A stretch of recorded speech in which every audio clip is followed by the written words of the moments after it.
ሰላም ለእናንተ ይሁን። የምፅዓቱ አዋጅ ነጋሪ አገልግሎት የቀጥታ ስርጭት ፕሮግራማችንን እንግዲህ እንጀምራለን። በመላው ዓለም የምትገኙ ይህንን የቀጥታ ስርጭታችንን አስመልክቶ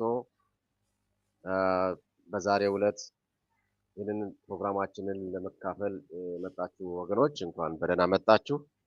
እግዚአብሔር የተመሰገነ ይሁን። ፓስተር አለማየሁ እንኳን በደህና መጣ። እንኳን በደህና ቆየኝ ወንድም ብስራት። እግዚአብሔር ይመስገን። እንግዲህ የተወደዳችሁ ክቡራትና ክቡራን ወገኖቻችን ይህንን የቀጥታ ስርጭታችንን እንግዲህ አብረን እናገለግላለን። ሼር፣ ላይክ እና ሰብስክራይብ በማድረግም ወገኖችን ጋብዙ። የቀጥታ ስርጭታችንን እግዚአብሔር ደግሞ ዛሬ የሚያስታጥቀን የሚያስተምረንም አብረን እንካፈላለን። የሚኖሩን ጥቂት ደቂቃዎች ስለሆኑ ፈጠን ፈጠን እያልን እንግዲህ ጊዜውን እንጠቀማለን። የዛሬ መግቢያ የሚሆን አንድ ጥቅስ ላንብብና ከዛ በኋላ ወደ ውይይታችን ቶሎ ቶሎ እንገባለን። በይሁዳ ምዕራፍ 1 ቁጥር 14 ላይ ያለ ቃል እንደዚህ ይላል። ከአዳም ጀምሮ ሰባተኛ የሆነው ሄኖክ ስለነዚህ ሰዎች እንዲህ ሲል ተንብዮአል። እነሆ ጌታ ከእልፍ አእላፋት ቅዱሳን ጋር ይመጣል እያለ ይናገራል። ስለዚህ ከጥንትም ከዘፍጥረት ጀምሮ እግዚአብሔር ሀሳቡ መጨረሻው ጌታ ኢየሱስ ክርስቶስ ወደዚህ ምድር ደግሞ እንደሚመጣ የተናገረበት ነው። እውነት ነው። እየጠበቅን ያለ ነው። ታላቅ የክርስቶስ ኢየሱስ ምጽአት በቅርቡ ይሆናል። ከዛ በፊት ደግሞ ቤተክርስቲያን ትነጠቃለች። ይህንን እውነታ ነው እንግዲህ በብዙ እየተናገርን ያለ ነው። ስለዚህ ለዛ የሚያዘጋጅ ነገር ነው እግዚአብሔር እየሰጠን ያለ። ዛሬም የቀጥታ ስርጭታችን ያንን አመላክቶ ከፓስተር አለማየሁ ጋር የሚኖረን ውይይት ይቀጥላል። እግዚአብሔርን እናመሰግናለን እየረዳን ስለሆነ። እንግዲህ እንደተለመደው እስቲ ፓስተር ሰሞነኛ ከሆኑት ወሬዎች እንነሳና እንግዲህ ትናንትና በዓለም አቀፍ ደረጃ በጣም ትልቅ አንገብጋቢ ወሬ ሆኖ በአራቱም ማዕዘናት ይወራ የነበረ የዓለምን ሚዲያ ሁሉ አቴንሽን የያዘ ጉዳይ የምናውቀው ነው፣ የዚህ የጨረቃው ደም መምሰል ጉዳይ። ስለዚህ የመጽሐፍ ቅዱሳዊ እይታ አንጻር እስቲ እንዴት ትመለከተዋለህ? ከዛ በኋላ ደግሞ ወደሚቀጥለው ፕሮግራም ያለው ወደ አንተ ላምራ። አመሰግናለሁ። እንግዲህ አሁን እኛ ያለንበት የመጨረሻው ዘመን ላይ ነው። በመጨረሻው ዘመን ላይ ደግሞ ማቴዎስ 24 ላይ ሉቃስም ላይ እንዲሁም ማርቆስም ላይ እንደሚናገረው በሰማይ የተለያዩ ምልክቶች ይታያሉ፣ በምድርም የተለያዩ ምልክቶች ይታያሉ። የምድር መናወጥ፣ ጨረቃ ወደ ደም መለወጥ፣ የፀሐይ ግርዶሾች፣ አንዳንድ ደግሞ ያልተለመዱ እንግዳ የሆኑ ነገር በሰማያት ላይ እነዚህ ምልክቶች ይታያሉ። እነዚህ ምልክቶች ሲታዩ ምንድን ነው? የመጨረሻው ዘመን እንደደረሰ የሚያሳዩ ምልክቶች ናቸው። እንደምናውቀው እንግዲህ ዓለማችን አሁን አንተ ቅድም እንዳልከው በዓለም ሚዲያ ዙሪያ ይሄ በጣም ከፍተኛ መነጋገሪያ ነበረ። ጨረቃ ወደ ደም ተለውጦ መታየቱ የእግዚአብሔርን ቃል ለማያውቁ ምንድን ነው የተፈጠረው ሊሉ ይችላሉ። እኛ ግን የእግዚአብሔርን ቃል የምናውቅ በክርስቶስ ኢየሱስ አምነን የዳንን በመጽሐፍ ቅዱስ ላይ በኢዩኤል ምዕራፍ 2 ከቁጥር 30 ጀምሮ ተጽፎልናል። እንደዚህ ነው የሚለው፣ በላይ በሰማይ ድንቆችን አሳያለሁ፣ በታች በምድር ደምና እሳት የጢስም ጭጋግ፣ ታላቅም የሚያስፈራ የእግዚአብሔር ቀን ሳይመጣ ፀሐይ ወደ ጨለማ ጨረቃም ወደ ደም ይለወጣል ይላል። የሚያስፈራው ጊዜ ሳይመጣ ይላል።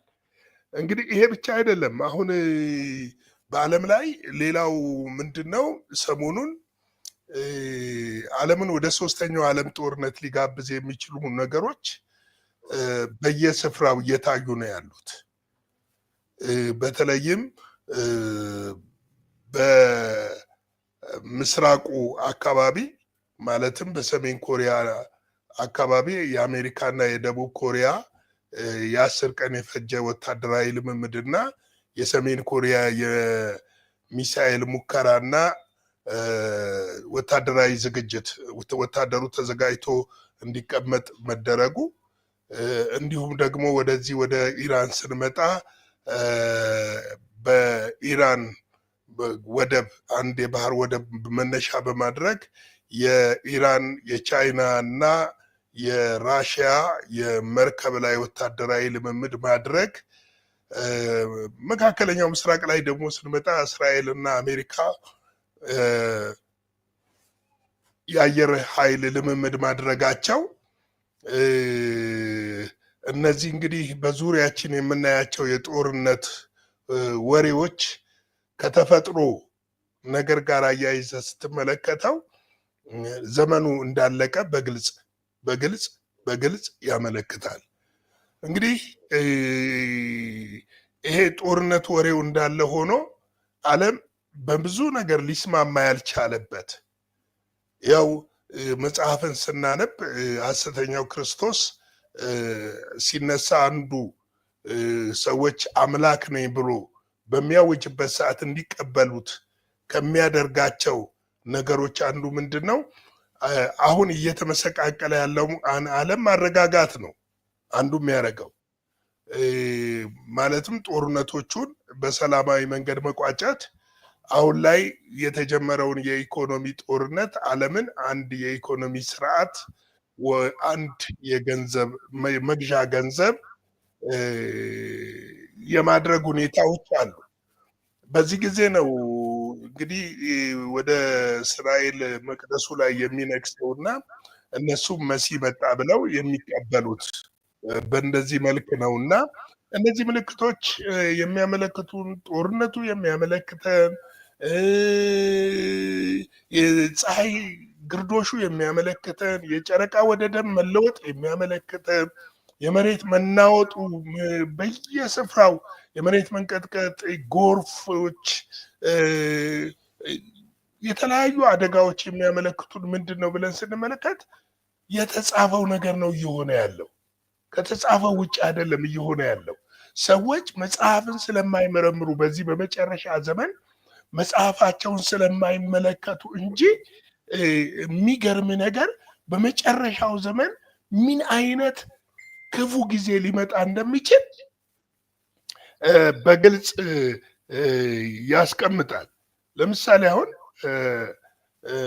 ሚልክያስ ምዕራፍ 4 ቁጥር 1 ጀምሮ ሄደን ብንመለከት እንሆ እንደ ምድጃ እሳት የሚነድ ቀን ይመጣል፣ ትዕቢተኞች ኃጢአትን የሚሰሩ ሁሉ ገለባ ይሆናሉ፣ የሚመጣውን ቀን ያቃጥላቸዋል፣ ስርና ቅርንጫፍንም አይተውላቸውም ይላል የሰራዊት ጌታ እግዚአብሔር እያለ ይናገራል። እንግዲህ እነዚህ ምንድናቸው ብለን ስንመለከት የመጨረሻው ዘመን እየቀረበ መሆኑንና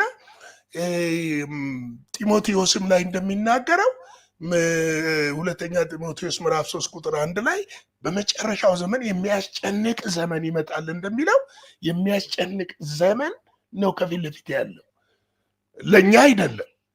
እኔ በኋላ ላይ ከዝማሬ በኋላ እንመለስበታለን። ለእኛ አይደለም። ነገር ግን ዓለም ከዚህ በኋላ ክርስቶስ እስኪመጣ ድረስ የሚኖረው ነገር ምንድን ነው? በጣም የሚያስጨንቅ፣ ይሄ የሚያስጨንቀው ነገር እየጨመረ የሚመጣበት ነው። ለዚህ ነው ሰሞኑን ጨረቃ ወደ ደም በመለወጧ የዓለም ሚዲያዎች በሙሉ ሲቀባበሉት ነበረ።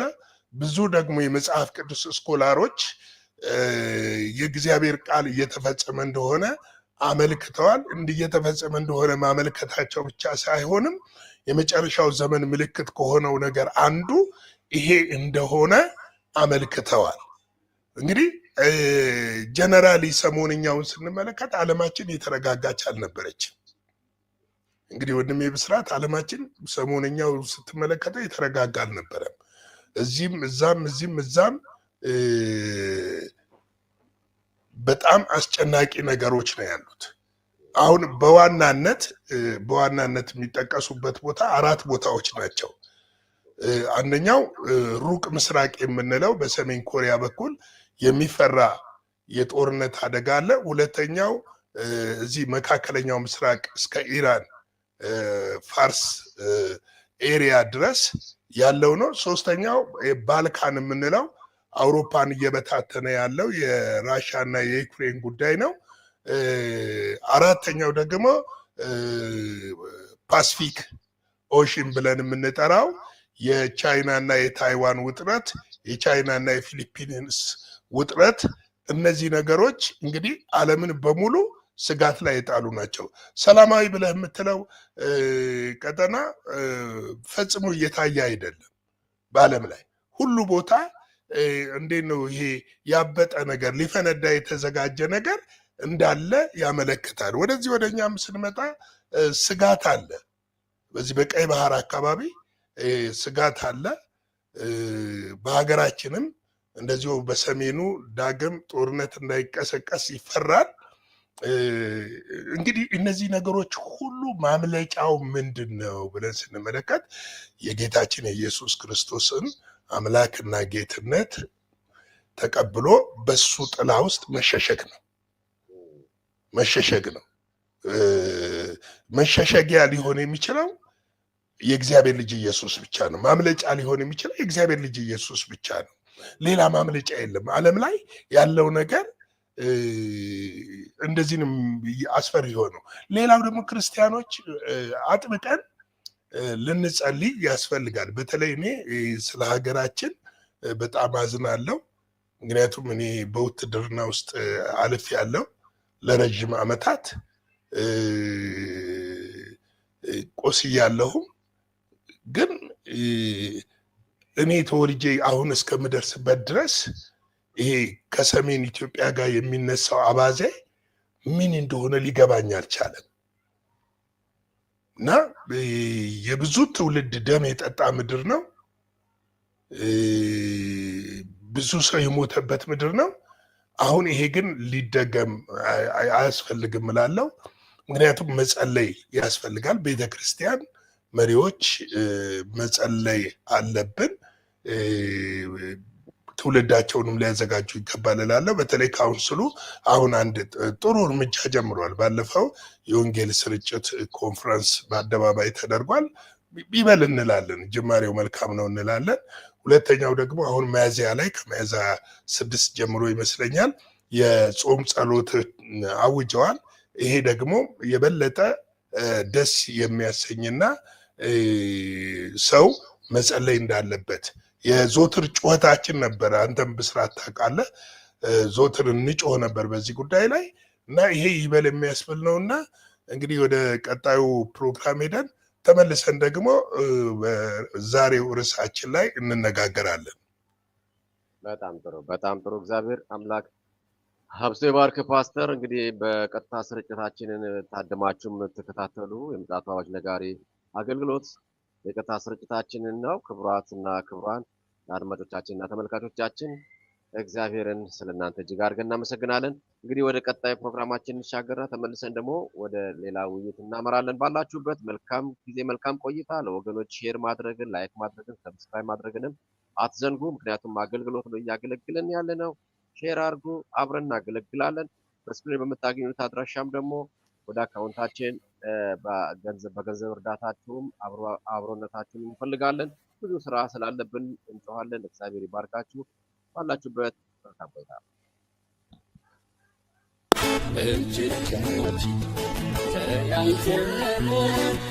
ኢየሩሳሌም ገባለን በኢየሱስ አንድ ሆነናል፣ አንለያይም፣ ተዋደናል።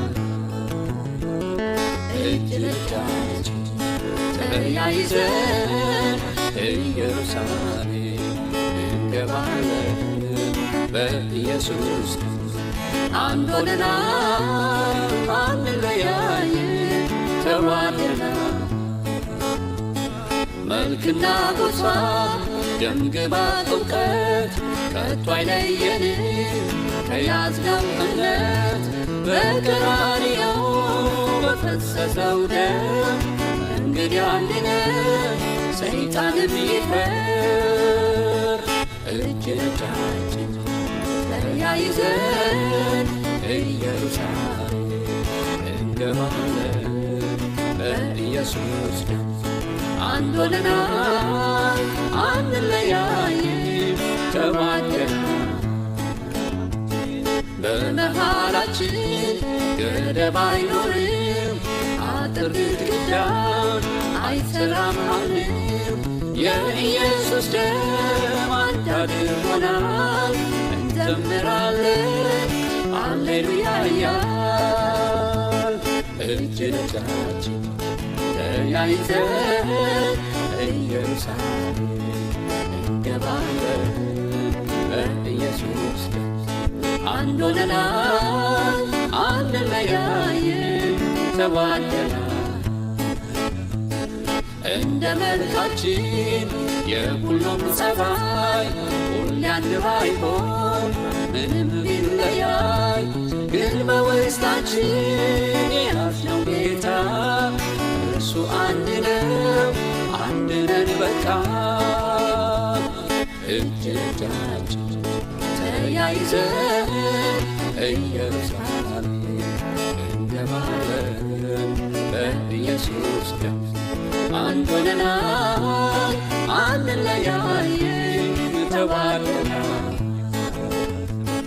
የእግዚአብሔርን ሥራ እንሠራለን እርስ በርሳችን በአንድ ልብ ሆነን በፍጹም የለም የሚያግደን የመንፈስ ቅዱስ ችቦን አንድደን እጅ ለእጃችን ተያይዘን ኢየሩሳሌም እንገባለን በኢየሱስ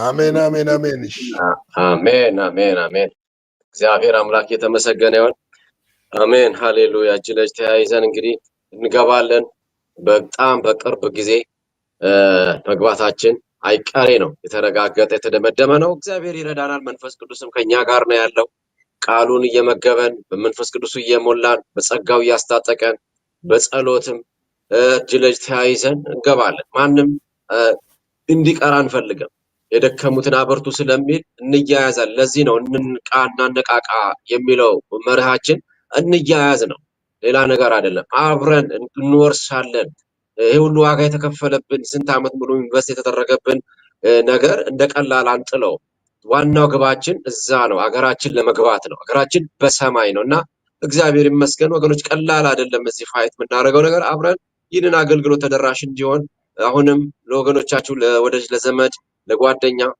ጌታን ላላመኑትም ሁሉ ሼር አድርጉላቸው ምክንያቱም የህይወትን ቃል ነው የምንናገረው የሚያጽናና እግዚአብሔርን ቃል ነው እንዘጋጅ ጊዜው ደረሰ እያልን ነው ብንጮህ እግዚአብሔር አፉ አድርጎናል እንጮሃለን ባገኘነው አጋጣሚ ነው ዛሬ ምን ይሆነው ቀጥታ ስርጭታችንን እየተከታተላችሁ የምትገኙት አሁንም ወደ ፓስተር እንደገና ደግሞ አመራለሁ ፓስተር አለማየሁ አሁንም ተቀጥልልናል እስቲ የዛሬው እንግዲህ ውይይታችን ለቤተክርስቲያን ንጥቀት ያለው ተነሳሽነት ዝግጁነት ምን ይመስላል አሁን ቅዱሳን በቤተክርስቲያን ዘንድ ምን ይመስላል ምንስ ደግሞ ይሁን ምንስ ይጨመር እንዴት ነው ተነሳሽነቱ የሚለውን በዚህ ጉዳይ ላይ ቀረንን ደቂቃዎች ካንተ ጋር አብረን እናሳልፋለን ባላችሁበት መልካም ጊዜ መልካም ቆይታ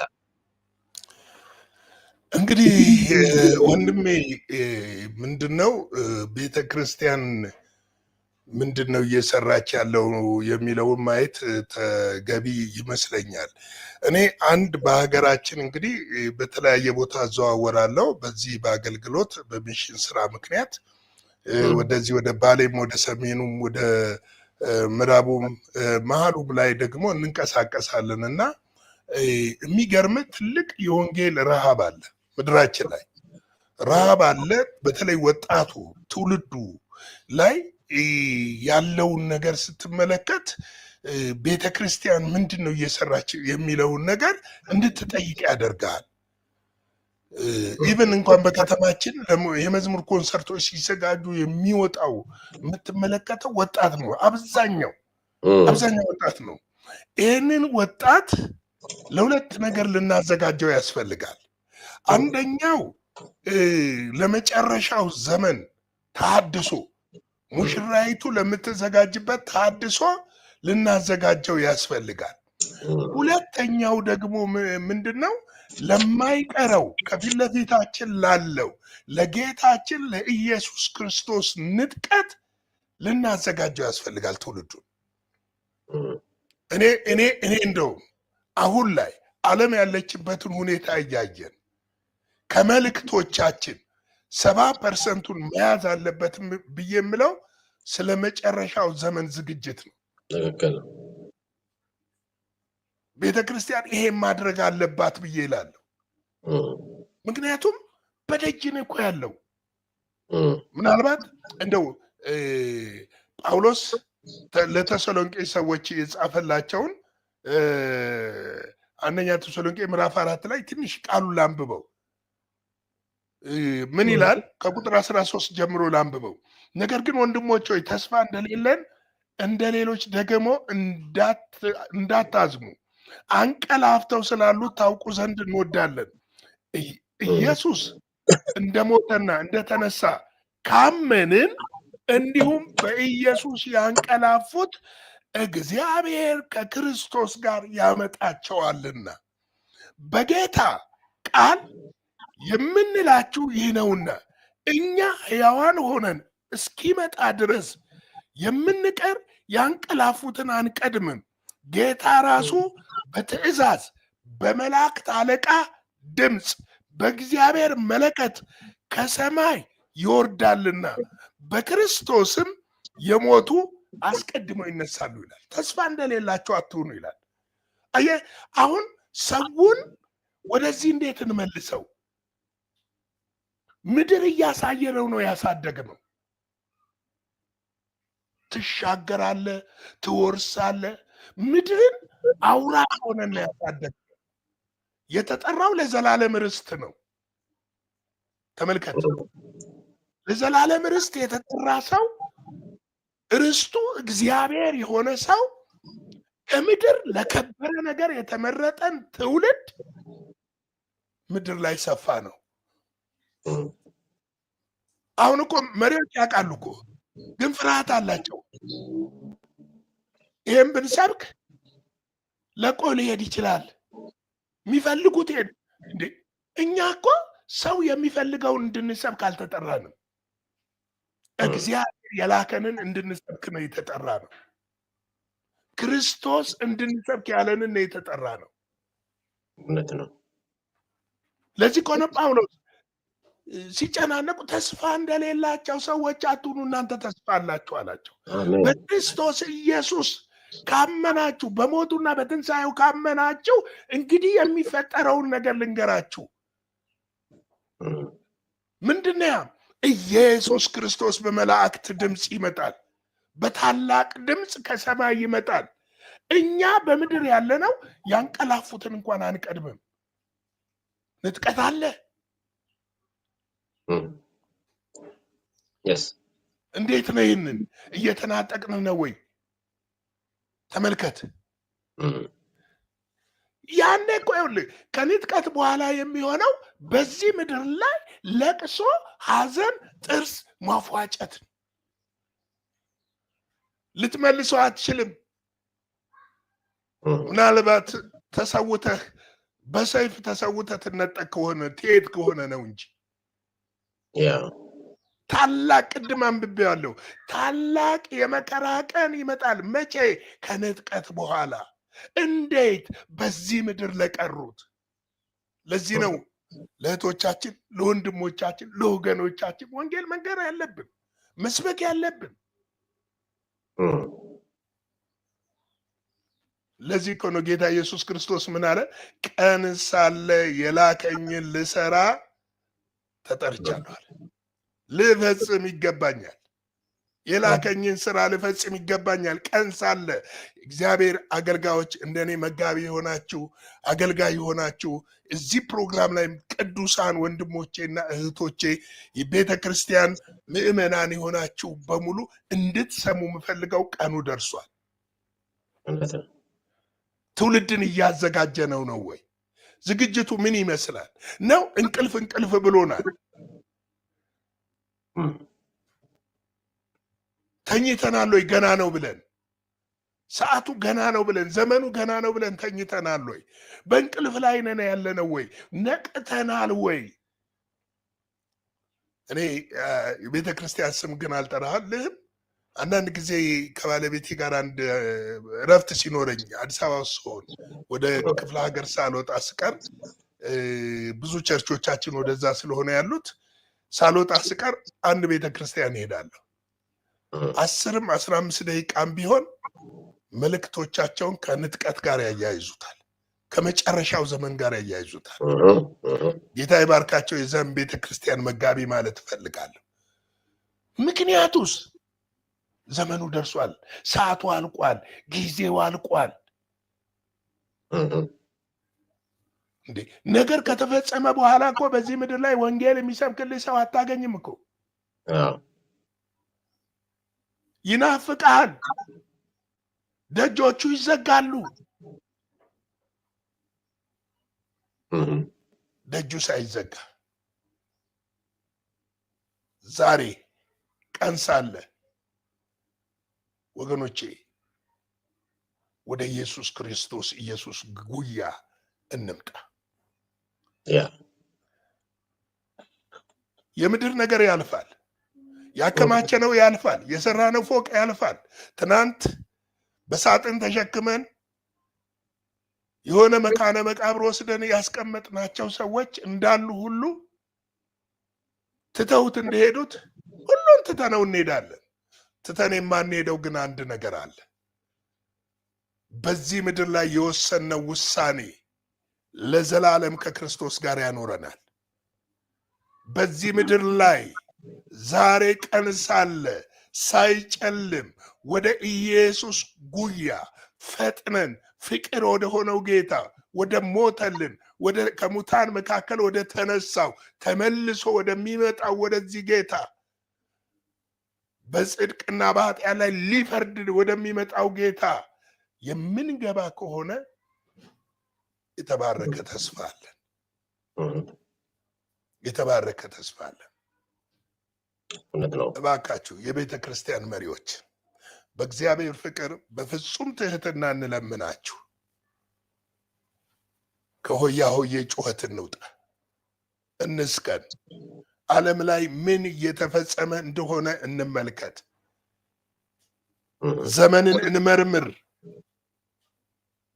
እነዛ ሰብአ ሰገሎች እንኳን ጌታ ኢየሱስ ክርስቶስ በተወለደ ጊዜ ዘመንን አውቀው ዘመንን መርምረው የተወለደውን ጌታ ሊያዩ ከሩቅ ሀገር እንደመጡ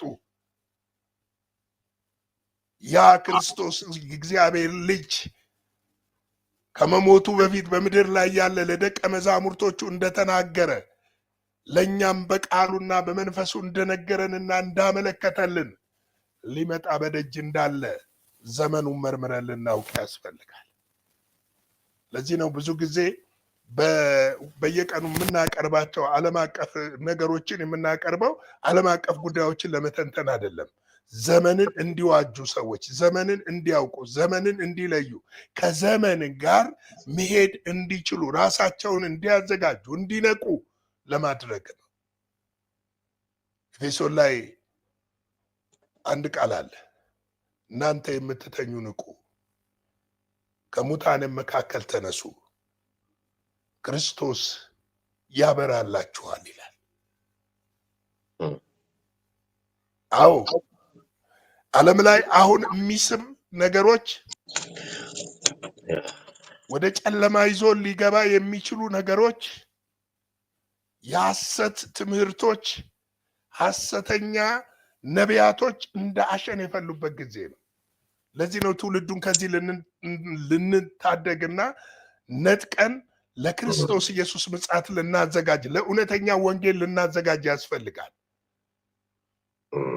ታውቃላችሁ ሰይጣን 24 ሰዓት ነው የሚሰራው። ትውልድን ህዝብን ወደ ጨለማ ይዞ ለመሄድ አንዱን የስህተት አስተማሪዎችና ሐሰተኛ ነቢያቶችን በመላክ ሌላውን በጦርነት ሌላውን ደግሞ በተለያየ በበሽታ በመሬት መናወጥ ትውልድን ማጥፋት ነው የሚፈልገው። ይህን ትውልድ የመናጠቅ ድርሻ ደግሞ እኛ በክርስቶስ ኢየሱስ አምነን የዳንና ይህንን እውነት የቀመስን ለዚህ እውነት ሰባኪዎች ተደርገን የተጠራን የዚህ እውነት ምስክሮች ተደርገን የተጠራን እኛ የእግዚአብሔር ልጆችና አገልጋዮች ሁላችንንም ይመለከተናል ማለት እፈልጋለሁ። እንግዲህ ንቁ፣ ዘመኑ ቀርቧል ወገኖቼ፣ በደጅ ነው። ከዚህ በኋላ ዓለም የምስራች የላትም። አንድ የምስራች እንጠብቃለን፣ የመለከት ድምፅ ከሰማይ አንድ የምስራች እንጠብቃለን፣ እንደተናገረው የሚመጣውን የናዝሬቱ ኢየሱስን ያንን ጌታ እንጠብቃለን። እንደተናገረው ይመጣል፣ እንዳለው ይመጣል። አሜን። ስለዚህ እንድትነቁ አሳስባለሁ። የጌታ ፍቅር፣ ሰላም፣ ምሕረት፣ ቸርነት ከእናንተ ጋር ይሁን። ይህንን አገልግሎት እንግዲህ ላይክ፣ ሼር፣ ሰብስክራይብ አድርጉ። እንደዚሁም ደግሞ በገንዘባችሁ በአውስትራሊያ፣ በአሜሪካ፣ በካናዳ፣ በአውሮፓ በተለያየ አካባቢ ያላችሁ ጎፈንድሚ ያለ በዛ ጎፈንድሚ አካውንት እንዲሁም ደግሞ ስክሪኑ ላይ በምታዩቸው አካውንቶች ይህንን አገልግሎት መደገፍና ከኛ ጋር እንድታገለግሉ እንላለን። እኛ ብቻ አይደለንም አገልጋዩ፣ እናንተም ጭምር አገልጋዮች ናችሁ ብለን ነው የምናምነው። ከኛ ጋር ደግሞ የምታገለግሉበት ሰፊ መንገድ አለ። ላይክ ማድረግ፣ ሼር ማድረግ፣ ኮሜንት ማድረግ እንዲሁም ደግሞ እግዚአብሔር በልባችሁ ከሞላ ለዚህ የወንጌል ስራ ገንዘባችሁንም ደግሞ በመደገፍ አብራችሁን ቁሙ፣ አገልግሉ እንላለን። ጌታ ይባርካችሁ። ወደ ወንድም ይመልሳለሁ። አሜን። እግዚአብሔር አምላክ አብዝቶ ይባርክ። ፓስተር አለማየሁ እንግዲህ የተወሰነ አይን ገላጭ መልእክትን አድርሰልናል። እግዚአብሔር አምላክ አብዝቶ ይባርክ። እውነት ነው። እንግዲህ ወገኖች እየተከታተላችሁት ያላችሁት የምጽአት አዋጅ ነጋሪ አገልግሎት የቀጥታ ስርጭታችንን ነው። ደጋግመን እንግዲህ ንጥቀት እያለን እናወራለን። ዛሬም የተነሳው ርዕስ ይሄ ነው። ተነሳሽነቱ ምን ይመስላል የሚል ነው። በመጠኑ ያየ ነው። በእርግጥ ሰፊ ዳሰሳ የሚፈልግ ሰፊ ትንተናም የሚያስፈልገው ጉዳይ ነው። በተለያየ አንግል የቤተክርስቲያን መሪዎችም ደግሞ በደንብ አትኩሮት ሰጥታችሁት ይህን ነገር እውነት ተነሳሽነቱ እንዴት ነው ብላችሁ ራስ ተኮር የሆነ ውይይት ብታደርጉ ብለን እግረ መንገድ መናገር እንፈልጋለን። ምክንያቱም ምንም ተነሳሽነት እንደሌለ ብዙ ዳታዎችም ያሳያሉን፣ እኛም እናያለን። የምንመለከተውም ነገር ነው፣ ግልጽ ነው። ምንም ነገር የለም ማለት ይቻላል በግልጽ እና ይሄ በጣም ሊታሰብበት ይገባል። ወዴት እየሄድን ያለ ነው? ለምንድነው ተነሳሽነት አፒታይታችን ለምን ጠፋ? ለምንድነው ፍላጎታችን የቀዘቀዘው? ከዚህ ውጭ ምን እንሆን? ዳግም የተወለደች ቤተክርስቲያን እኮ ምንም ሌላ የሚያምራት ነገር እኮ የለም። በቃ ሰማያዊ ነች፣ መንፈሳዊ ነች። አገሯ ሌላ ነው። ዳግም የተወለድነው ልንሻገር ነው። የኖርነው እዚህ ምድር ደግሞ ለስራ ነው። አለቀ በቃ። ሌላ ነገር ለእግዚአብሔር ስራ፣ ለመንግስቱ ስራ። ሌላ ዘር ነን፣ ሌላ ሰማያዊ ነን። በክርስቶስ ኢየሱስ አዲስ ማንነት ያገኘን አዲስ ፍጥረት ነን። ምንም ያጓጓን ነገር የለም። በተለይ ደግሞ ይሄው እየቀረበ እየመጣ ነውና ብለን ስንጮህ ስትራቴጂዎች፣ ፕላኖች፣ ትምህርቶች፣ ኮንፈረንሶች ሁሉ ነገር ፓስተር ቅድም እንዳለው መቀየር አለባቸው። ምንድነው የዚህ 2025 ምን እቅድ አለን ቤተክርስቲያን በዚህ ጉዳይ ላይ? 2017 እየተጠናቀቀ ነው። ያውኑ እንድገመው፣ አሁንም እንድገመው፣ ያምናን የካቻምናውን እየተደጋገመ እንሄድ። ይህንን ነው ዛሬ በዋናነት ትኩረት ሰጥተን እያየነው ያለነው። እግዚአብሔር አምላክ አብዝቶ ይባርክን። አልቋል። ምንም አማራጭ የለንም። ራፕቸር ንጥቀት አይናችን ስር ነው ያለው። ፈለግንም አልፈለግንም መለኮታዊ ፕሮግራም የኛ አጀንዳ አይደለም፣ የአባታችን የእግዚአብሔር አጀንዳ ነው። ልጁን ከቤተ ክርስቲያን ጋር የሚድርበት አጀንዳ ነው። እንደቀላል አይቆጠር። ትልቅ ክስተት ነው። ሆኖ አያውቅም። የመጀመሪያ ነው። ሰማይ ምድር ከተፈጠረ ጀምሮ የመጀመሪያ ክስተት ነው በቅርብ ቀን የሚሆነው። ስለዚህ በዚህ ጉዳይ ላይ እንደ ቀላል ማየት የለብንም። እግዚአብሔር ይባርካችሁ። እንግዲህ የነበረን ቆይታ ይሄንን ይመስላል። ምናልባት አንዳንድ የቴክኒክ ፕሮብሌሞች ሊከሰቱብን እንደ ጀማሪ ይቅርታ አድርጉልን። አምታግዙንም ደግሞ ወገኖች አግዙን። ክፍተቶች ስላሉብን ነው፣ ደካሞች ስለሆንን ነው፣ ስለሌለን ነው። አግዙን፣ ባጠገባችን ቁሙ። ትልቅ የከበረ አጀንዳ ይዘን ስንንቀሳቀስ በቁሳቁስ በሆነ ነገር ወይ በእውቀት በምትችሉት በሙያ ነገር አብራችሁ ከጎናችን ደግሞ ብትቆሙ እግዚአብሔር ይባርካችሁ። አብረን ነው የምናገለግለው። ስለዚህ አንዳንድ ሰዎች አስተያየት ይሰጣሉ፣ ይተቻሉ፣ ይነቅፉናል። ምንም ማድረግ አንችልም እኮ ባለን ነው እየተቆረስን ያለ ነው። በዚህ በስልካችን እየገባን ነው። ብዙ በደንብ ኦርጋናይዝ ብንሆን ብዙ ነገር በሰራን ነበር። ስለዚህ አጠገባችን ሁኑ እያለን ምንጮኸው ወደን አይደለም። ስራ አለ፣ ትልቅ ነገር አለብን እና አንዳንድ ነገር ቢበለሻሽብን ይቅርታ ከመጠየቆች ምንም ማድረግ አንችልም። ይቅርታ እየጠየቅን ወደፊት እንጓዛለን። ዛሬም እግዚአብሔር ረድቶናል። የሚቀጥለውም ሳምንት ጌታ ቢፈቅድ ካልተነጠቅን ባለችን ነገር ታማኝ ሆነን እንቀጥላለን። ፈቃዳችሁ ከሆነ አጠገባችን ቁሙ፣ በሚያስፈልገን ነገር እርዱን። አምላካችን እንደ ባለጠግነቱ መጠን በክርስቶስ ኢየሱስ የሚያስፈልጋችሁ ሁሉ ደግሞ ይሞላባችኋል። እግዚአብሔር ይባርካችሁ። የዛሬ የነበረን ቆይታ ይህንን ይመስላል። ፓስተር እግዚአብሔር ይባርክ። ወንድማችን ይልቃልም አብሮን በዚህ ቴክኒኩን እያቀናበረ ያለ በብዙ ቻሌንጂንግ ነው እያገለገለን ያለ በብዙ ቻሌንጂንግ እግዚአብሔር በሚያውቀው በብዙ ኔትወርክ እያስቸገረው ነው። አሁንም በብዙ ፋይት ውስጥ ነው ያለ ነው እና ድምፅ እየጠፋ እየተቆራረጠ እንደዚህ ነው ያለ ነው። አገር ለአገር ሩቅ ለሩቅ ሆነን ነው ይሄን እስከታ ስርጭት የምናደርገው በየሳምንቱ። ይህም ሌላ ቻሌንጂንግ ነው። እዚህ ለፍጥጥ ብሎ ያለብን ብዙ ነገር አለና እግዚአብሔር ይረዳናል። በጸሎት አግዙን፣ በገንዘብም አግዙን። እግዚአብሔር ይባርካችሁ። የነበረን ቆይታ ይሄንን ይመስላል። የሚቀጥለው ሳምንት እንገናኛለን እግዚአብሔር ቢፈቅድ። እግዚአብሔር ባላችሁበት ይባርካችሁ። መልካም ጊዜ፣ መልካም ቆይታ። እግዚአብሔር ይባርክ። ፓስተር አለማየሁ ደህና ሁኑ።